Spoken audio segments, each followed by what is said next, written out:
आज के current affair के बारे में बात करें तो करंट अफेयर आता है बिहार से, जहां पर रामसर सूची में दो और भारतीय स्थल को जोड़ा गया। रामसर सूची क्या होता है, कैसे क्वेश्चंस आए हैं प्रीवियस ईयर में, वो आखिरी में वीडियो में देखेंगे। टू द पॉइंट बात करने की कोशिश करता है। तो हुआ ये, भारत में बिहार के दो पक्षी अभ्यारण्य नागी और नकटी, ये दोनों हैं, इनको रामसर साइट में जोड़ा गया। इससे भारत में टोटल रामसर साइट की जो संख्या है, जो पहले 80 थी, वो 80 से बढ़ के अब 82 हो गई है। ये दोनों जो वेटलैंड है, ये बेसिकली जो मानव निर्मित जलाशय है, जमुई जिले के झाझा वन जो है वहां पर स्थित है। मीन्स ये जो बिहार है, बिहार में एक आपका कौन सा रेंज है, झाझा रेंज है, वहां जिले का नाम जो है जमुई, वहां पे दोनों वेटलैंड स्थित। क्वेश्चन पूछा जा सकता है इनकी लोकेशन को लेके, इनके नाम को लेके, कि नागी और नकटी कहां पर स्थित है, कौन सी जगह पर है। तो बिहार में स्थित है कौन सा जिला, जमुई जिला है। दोनों क्या है, मानव निर्मित है। टोटल साइट्स की बात की जाए तो भारत में अब टोटल साइट कितनी हो गई, 82 हो गई है। और कुल अगर पहले बात की जाए तो कितनी थी, 80 थी। इन दोनों साइट के साथ अगर भारत जो है वो चीन के बराबर आ गया है। चीन में भी कितनी साइट्स है, 82। और टोटल अगर देखा जाए तो टॉप पोजीशन पे यूके है, जिसके पास 175 साइट्स है। और सेकंड पोजीशन पे आता है मैक्सिको, जिसके पास 144 रामसर साइट्स है।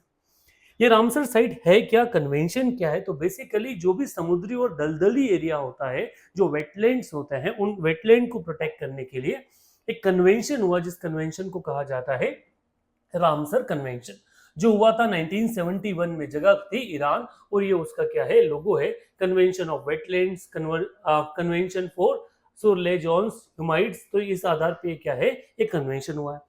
रामसर कन्वेंशन 1971 में ईरान में हुआ, यूनेस्को के तहत इसको किया गया था। और एक क्या है, ये अपने आप में अंतरराष्ट्रीय संधि है, जिसमें आर्द्र भूमि है, जो वेटलैंड्स हैं, ठीक है, उनको क्या किया जाता है, प्रोटेक्ट करने की बात की गई। भारत में कब से लागू हुआ, तो भारत में 1 फरवरी 1982 से इसे क्या किया गया है, लागू किया गया है। तो ये वाला चीज भी आपके एग्जाम के पास हिसाब से इंपॉर्टेंट हो जाता है। अगर प्रीवियस ईयर क्वेश्चंस के बारे में बात किया जाए तो यूपीएससी ने 2022 में इससे क्वेश्चन पूछा गया था। और वो क्वेश्चन बात करता था, निम्नलिखित युग्मों पर विचार करिए। होरेका आर्द्र भूमि कहां पर है, रेणुका आर्द्र भूमि वो कहां पर है, रुद्रसागर झील और समस्ता कुमा झील, इन तीनों में से क्या सही है। तो आंसर जो है वो सही है केवल दो में से। ये जो रेणुका आर्द्र भूमि है, ये हिमाचल प्रदेश में है। ये आपका क्या है, एक करेक्ट आंसर है। बाकी आर्द्र भूमि कहां पर स्थित है, एक बार आप कमेंट बॉक्स में अपना आंसर कमेंट करिए।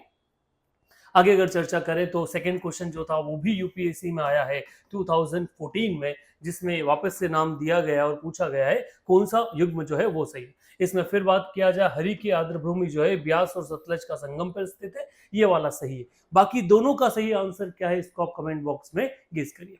इससे एमपीपीएससी में, यूपीएससी में, एसएससी, बैंकिंग, हर जगह से क्वेश्चन आता है। इसलिए इस रामसर कन्वेंशन को आप अच्छे से कवर करिएगा। इफ अगर आप सिविल सर्विस के हिसाब से कवर कर रहे हैं तो आपको प्री और मेंस दोनों के हिसाब से इसे कवर करना चाहिए।